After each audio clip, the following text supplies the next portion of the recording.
Hi, my beautiful super soul sisters, and today we're going to talk about people shoes. Okay, now this is one of four. You've got people shoes, you've got thing shoes, you've got independent shoes, and you've got proximity shoes.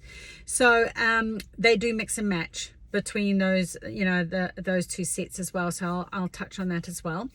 So effectively, people shoes is pretty much, I mean, it's quite obvious, isn't it, when you think about it, but it's people who are comfortable with people. They like to hang out with people. They're very typically, obviously, social. They are comfortable with other people, or they just sometimes just like to be with other people, even though they're not actually talking. You'll often find people just they look for the crowd, especially in the terms of when they get stressed out, and they struggle with whatever's going on. So if you're a lady who's in overwhelm and stressing out, if you're people oriented, one of your solutions will tend to be that you look for people to talk with, to engage with, to do something with, in order to take your mind off that. People shoe wearers tend to be in people kind of industries. So it'll be in the service industry, hospitality. They'd be in, say, like the travel, like working at airports or whatever, where they're on the front line talking to people. Might be in customer service, they might be in retail shops so that they can get some form of engagement.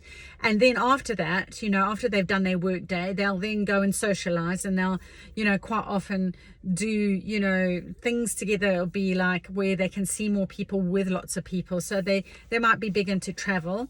I mean, it's not given, but it's basically, if you look where the people are, that's where they tend to gravitate. That's their sort of bag. That's what they like to do. So it'll be things like they might like traveling in groups rather than on their own. They will like to go with a crowd of people or meet a crowd of people.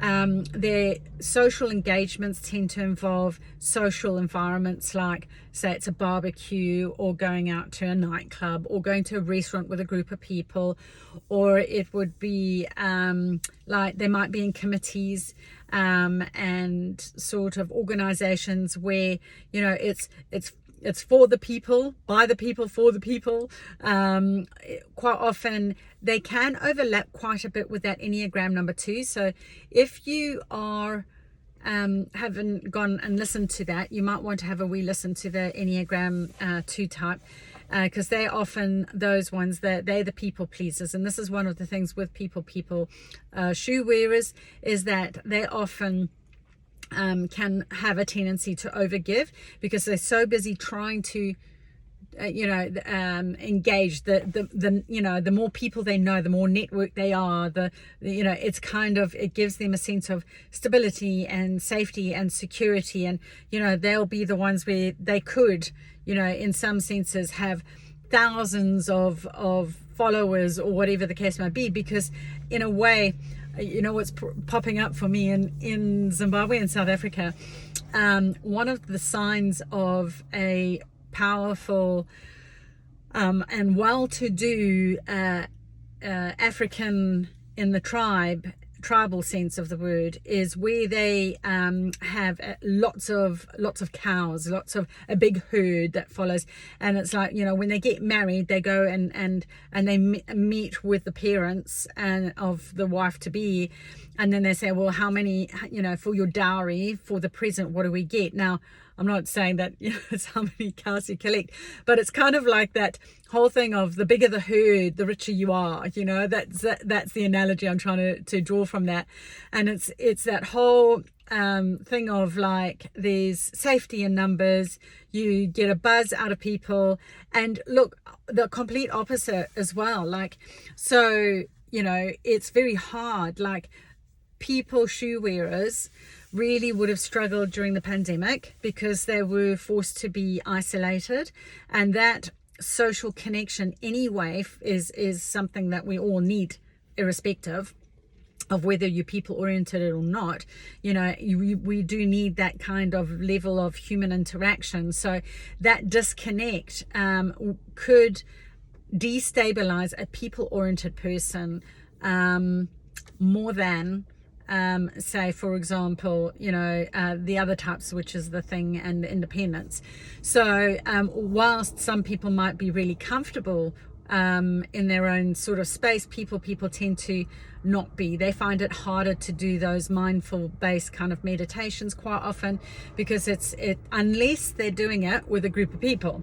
If they're doing it with others and it's driven by, it's not just about doing the exercise, then that would be fine. They would get something out of that.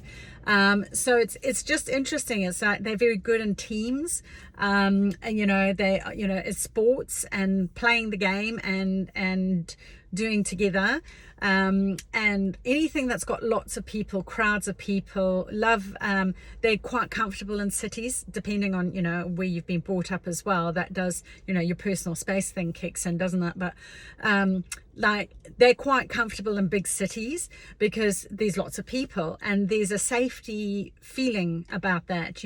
Just having loads of people around you, you do feel like you're part of the herd, you're part of a group, you're a part of a bigger picture, and that there's a comfort in that.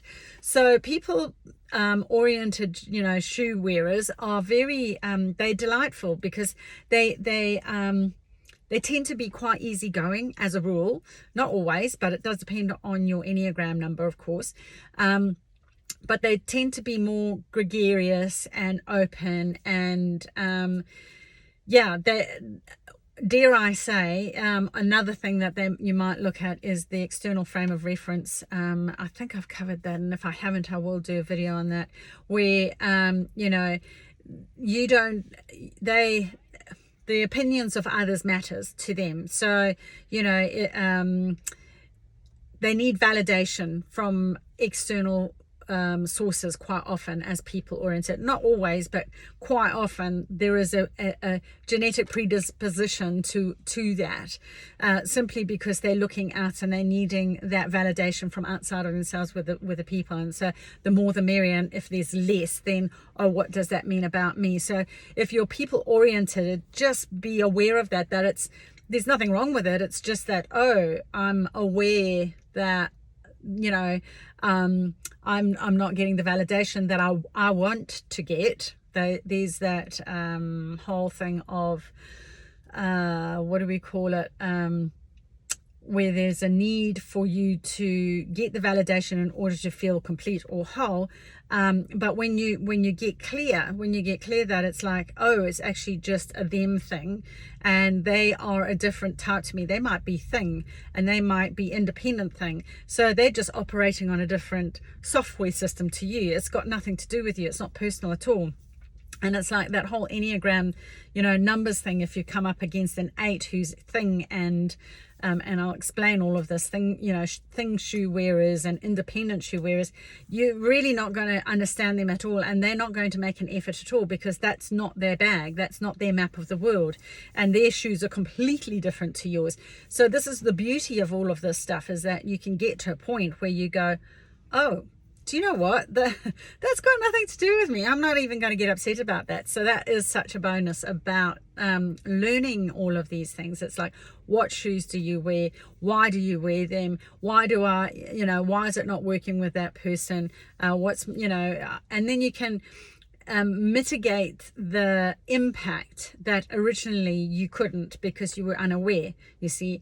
And once you start becoming clear about, those are shoes I would hang out with. And this is the other thing that you've also got to be aware of as well. Quite often shoe wearers will overcompensate and try and win over that particular shoe wearer. So like that example that I gave you there of the number 8, maybe an unbalanced one, or an unbalanced 3, and they're making all these demands. They are independent, they do things on their own schedule, they don't really think about the people aspect, they are thing oriented. And the people, shoe wearers, will kind of go all out to try and please them. So do be aware of that is a leaning that I found. You know, it's not anywhere in any literature that we have sometimes a leaning to do that because we want all people to love us, you know. So I hope you found that useful, and start noticing, like, just tell me, you know, do you think that's, you know, who you are? Say, oh yes, I've pegged, I'm a people person. Just put it in the comments box. I've noticed, yes, I'm definitely a people person. I you know, or I've got a lady that's popping up and she's actually a member in the group, so it'll be interesting to see if she'll pick that up. You know, I'm that people person, because this lady used to be in every single committee. I don't know, she probably still is in every sort of community kind of project. She plays a lot of golf, she plays a lot, she travels a lot. It's all about family. She goes out and she does the most amazing things. She's always on some big adventure, and she's incredible. She's an amazing lady, and the community just love her. She's just amazing. So if you think you know who that is, so direct message me. You don't have to put it in the comments page. Just send me a message going, were you talking about me, Vicky? Because I might be, and I'll let you know. But otherwise, you know, I hope you enjoyed that, and thumbs up, you know, like, share if you're in the YouTube side, and then any information, yeah, just enter it into the comments box below, and we'll go from there. I hope you found that useful. Namaste.